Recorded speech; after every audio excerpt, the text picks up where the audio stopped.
Oi, gente! Eu vim aqui para ler alguns desses devocionais e postar aqui na internet.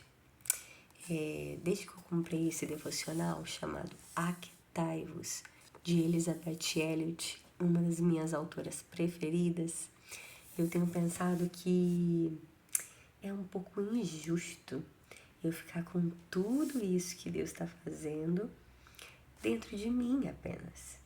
Então eu quero aproveitar esse espaço aqui nas minhas redes sociais para compartilhar um pouco daquilo que o Senhor está compartilhando comigo.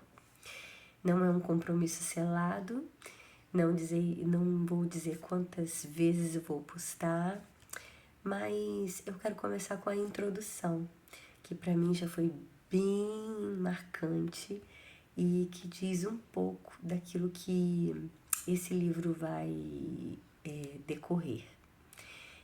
Quero te convidar para ficar aqui comigo, para ouvir aquilo que o devocional vai ser dito e quem sabe, se Deus permitir, nos próximos dias, à medida que eu puder, eu vou postando outros capítulos. Então, vou começar assim pela introdução, que diz assim: há aproximadamente 12 anos, venho escrevendo a cada 2 meses o que eu chamo de boletim. Não é um título muito comum, é apenas uma correspondência que tem o propósito de encorajar e animar e, talvez, eventualmente, também divertir ou aborrecer aqueles que assim quiserem. Não há muitas notícias. Incluo o cronograma de lugares em que darei palestras e, vez ou outra, comunico a chegada de um outro neto. Algumas vezes recomendo livros. Este livro é uma compilação dos artigos extraídos do meu boletim pessoal. Em sua maioria, falam de conhecer a Deus. Nada mais, creio, chega perto de ser tão importante na vida quanto isso. É a razão pela qual nos encontramos aqui. Somos criados para glorificar a Deus enquanto vivermos nesse planeta e desfrutá-lo por toda a eternidade. Nosso dever é simplesmente crer e obedecer. Isso é o que significa amar e adorar a Deus. Jesus veio para nos mostrar como isso pode ser feito.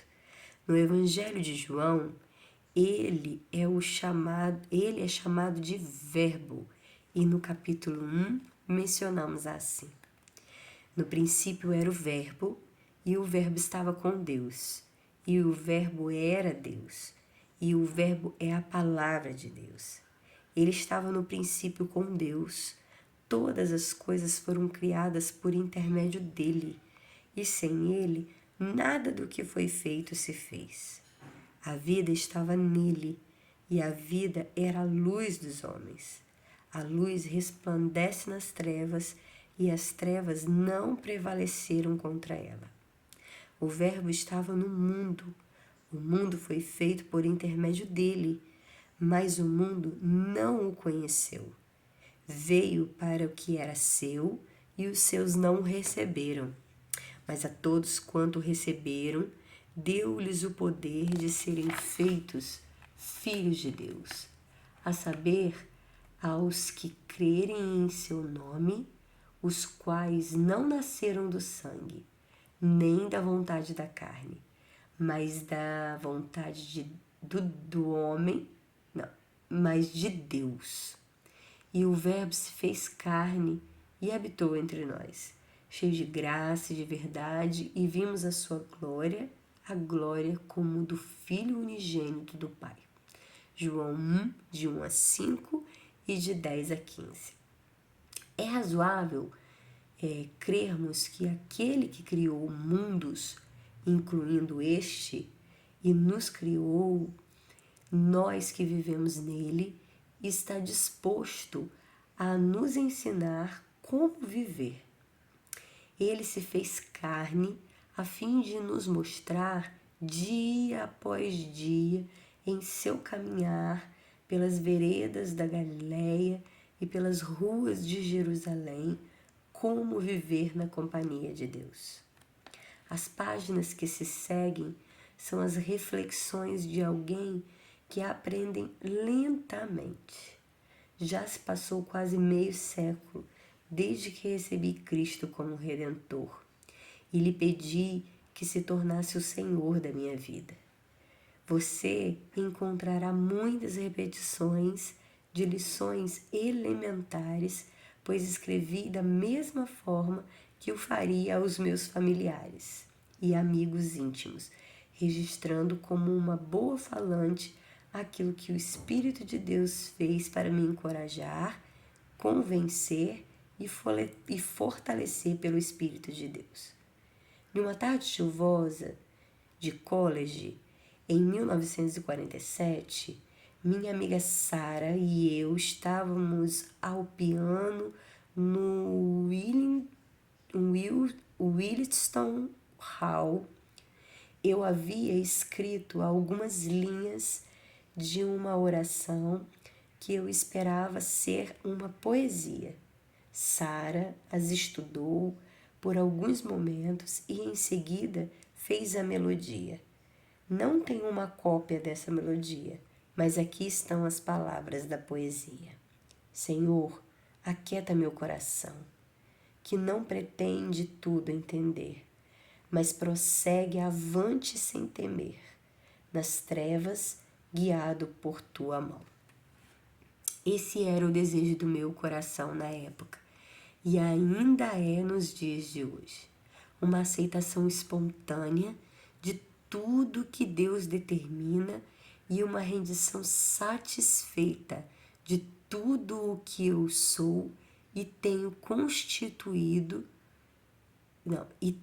constituem o segredo para recebermos o dom de um coração tranquilo.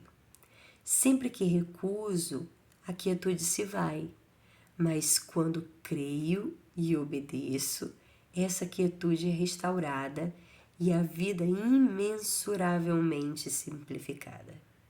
Deus nos ama com um amor eterno e Ele é indescritivelmente misericordioso e bondoso e cuida para que não se passe um dia sequer sem a oportunidade para novas aplicações da antiga verdade de você se tornar um filho de Deus.